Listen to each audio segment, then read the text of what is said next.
Hello viewers, welcome to Helping Easy Tube. আশা করছি সবাই অনেক ভালো আছেন। তো আপনারা নিশ্চয়ই জানেন আমি আমার এই চ্যানেলে বিভিন্ন প্রাইভেট ইউনিভার্সিটি নিয়ে মানে বাংলাদেশের প্রাইভেট ইউনিভার্সিটি নিয়ে বিভিন্ন গুরুত্বপূর্ণ বিষয়গুলো আপলোড দিয়ে থাকি, যেগুলো আপনাদের জানা প্রয়োজন এবং আপনারা জানতে চান। যেমন ধরেন প্রাইভেট ইউনিভার্সিটির টিউশন ফি কত, কোন বিশ্ববিদ্যালয়ে কী কী বিষয় আছে ইত্যাদি। তো আজকে আমরা নর্থ সাউথ ইউনিভার্সিটি সম্পর্কে জানবো, মানে এই ইউনিভার্সিটি টোটাল টিউশন ফি কত, মানে কোন সাবজেক্টে কত, অ্যাডমিশন প্রসেস কীরকম ইত্যাদি বিষয় নিয়ে। তো চলো আমরা কম্পিউটার স্ক্রিনে চলে যাই এবং বিস্তারিত সেখান থেকেই দেখে নেই। তো আমরা কম্পিউটার স্ক্রিনে চলে আসলাম। এখানে দেখতেই পাচ্ছেন নর্থ সাউথ ইউনিভার্সিটির ওয়েবসাইটটি। তো প্রথমেই আমরা দেখি অ্যাডমিশন রিকোয়ারমেন্ট কী কী আছে। এখানে অ্যাডমিশন হতে হলে প্রথমেই যে রিকোয়ারমেন্টটির প্রয়োজন সেটা হচ্ছে এসএসসি এবং এইচএসসি উভয়টি মিলে 8 পয়েন্ট থাকতে হবে। এখানে জিপিএ 3.5 এর নিচে গ্রহণযোগ্য না, তার মানে মিনিমাম জিপিএ 3.5 এর উপরে থাকতে হবে। আর এখানে যারা ও লেভেলে আছেন আপনাদের জন্য হচ্ছে জিপিএ 2.5 হচ্ছে মিনিমাম জিপিএ। ওকে, তো এখন আমরা কি কি কোর্স আছে এই ইউনিভার্সিটিতে সেটা একটু দেখি। তার আগে একটা কথা বলি, এখানে কিন্তু অ্যাডমিশন টেস্ট দিয়ে অ্যাডমিশন নিতে হয়, নতুবা অ্যাডমিশন হওয়া যায় না। তো এটা মাথায় রাখবেন সবাই। তো এখন আমরা কোর্সগুলো একটু দেখি। এখানে অনার্সের জন্য এই কোর্সগুলো আছে, আমরা একটা একটা করে দেখব। তো তার আগে আমরা অ্যাডমিশন ফি দেখি। এখানে প্রতিটা কোর্সের জন্য অ্যাডমিশন ফি হচ্ছে 25,000 টাকা। এখানে টিউশন ফি পার ক্রেডিট হচ্ছে 6,500 করে আছে। স্টুডেন্ট অ্যাক্টিভিটিস ফি পার সেমিস্টার 3,000 করে, মাঝে মধ্যে কোনো কোর্সে একটু বেশি থাকতে পারে। লাইব্রেরি ফি হচ্ছে প্রতি সেমিস্টারে 1500 টাকা করে। তারপর কম্পিউটার ল্যাব ফি পার সেমিস্টার 2500 টাকা করে। সায়েন্স ল্যাব ফি পার সেমিস্টার 2500 টাকা। আর স্টুডিও ল্যাব ফি এটা শুধুমাত্র এই আর্কিটেকচারদের জন্য। তো এখানে পার ক্রেডিট যে হিসাবটা আছে এই হিসাবে কিন্তু ক্যালকুলেশন করে টোটাল কোর্সের হিসাবটা করা হয়। তো কোনো কোর্স থাকে 130 140 ক্রেডিট। তো এই ক্রেডিটের উপর নির্ভর করে এখানে টোটাল টিউশন ফি নির্ধারণ করা হয়। তো এগুলো হচ্ছে অনার্সের জন্য। আর এখানে গ্র্যাজুয়েটেড মানে মাস্টার্সের জন্য এই কোর্সগুলো আছে। এখানে অ্যাডমিশন ফি হচ্ছে 20,000 টাকা। টিউশন ফি পার ক্রেডিট 6,500, এখানে 4,500 আছে এগুলো। তারপর এখানে স্টুডেন্ট অ্যাক্টিভিটিস ফি পার সেমিস্টার 3,000 করে। লাইব্রেরি ফি হচ্ছে পার সেমিস্টার 1,000 করে। আর কম্পিউটার ল্যাব ফি হচ্ছে পার সেমিস্টার 2,000 করে। তো এই হচ্ছে ওভারভিউ, একটা কোর্স দেখিয়ে দিলাম। তো তো এখানে আমরা ওভারভিউ দেখে নিলাম একটা স্ট্রাকচার। তো এখন আমরা প্রতিটি কোর্সের জন্য কত করে টিউশন ফি আসবে সেটার একটা হিসাব দেখি। এখানে প্রথম যদি আমরা চয়েস করি ব্যাচেলার অফ আর্কিটেকচার, তাহলে এখানে দেখতে পাচ্ছি আমরা 12,19,000 টাকা আসবে টোটাল কোর্সটি করতে হলে। এখানে পার ক্রেডিট 6,500 টাকা, স্টুডেন্ট অ্যাক্টিভিটিস ফি হচ্ছে 3,000 টাকা, লাইব্রেরি ফি 1,500 টাকা, সেগুলো আগে আমরা দেখছি। তো এখানে টোটাল সেমিস্টার আছে 12টা। টোটাল কোর্স পার সেমিস্টার 5টা করে, total number of credit 170 credit. তো টোটাল কস্ট আসবে 12,19,000 টাকা। তো আমরা এখন একটা একটা করে দেখি। তারপর BSc in computer science and engineering সিএসসির জন্য আসবে 9,59,000 টাকা। এখানে টোটাল কোর্স হচ্ছে মানে পার সেমিস্টারে কোর্স হচ্ছে 4টা করে, 12টা সেমিস্টারে, মোট ক্রেডিট 130।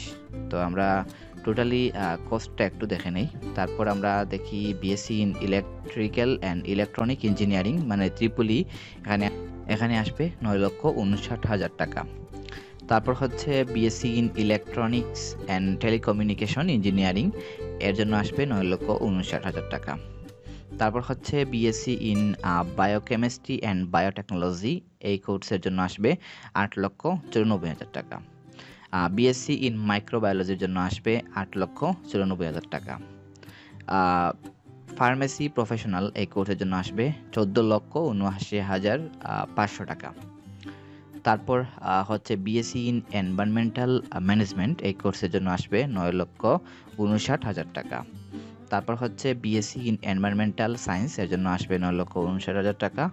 তারপর হচ্ছে বিবিএ মানে ব্যাচেলর অফ বিজনেস অ্যাডমিনিস্ট্রেশন, এই কোর্সের জন্য আসবে 8,64,000 টাকা। এটা হচ্ছে মোট ক্রেডিট হচ্ছে 120।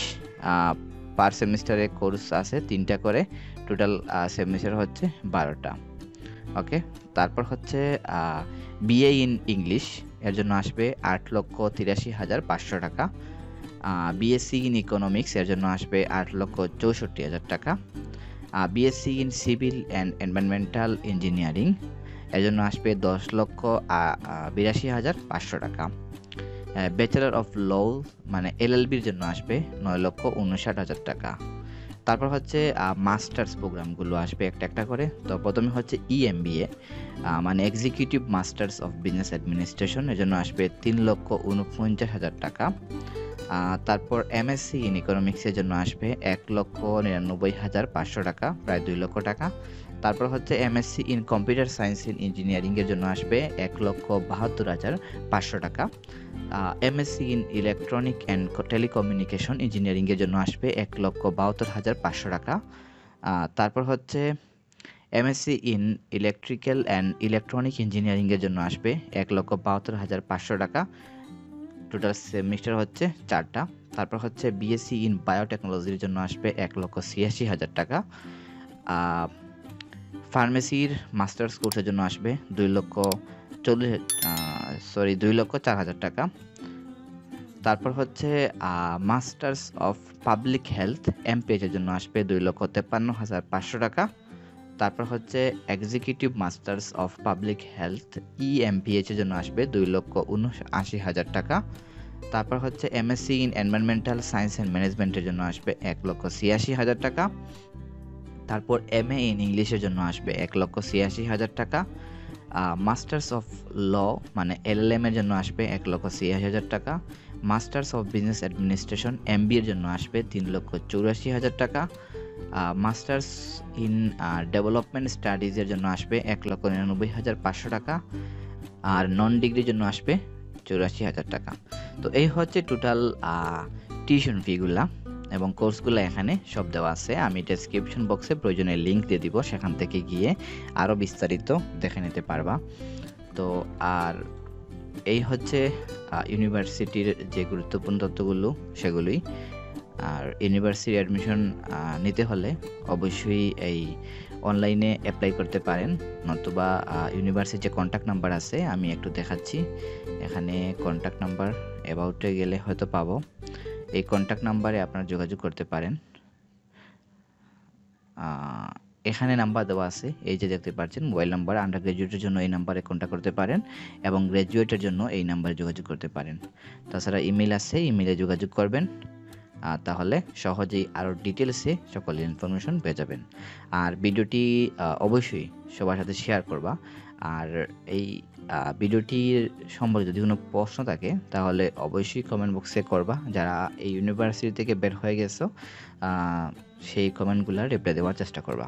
ওকে, তো দেখা হচ্ছে পরবর্তী কোনো ইউনিভার্সিটির এই ইনফরমেশনগুলোর ভিডিওতে। সে পর্যন্ত সবাই ভালো থাকো, সুস্থ থাকো, খোদা হাফেজ।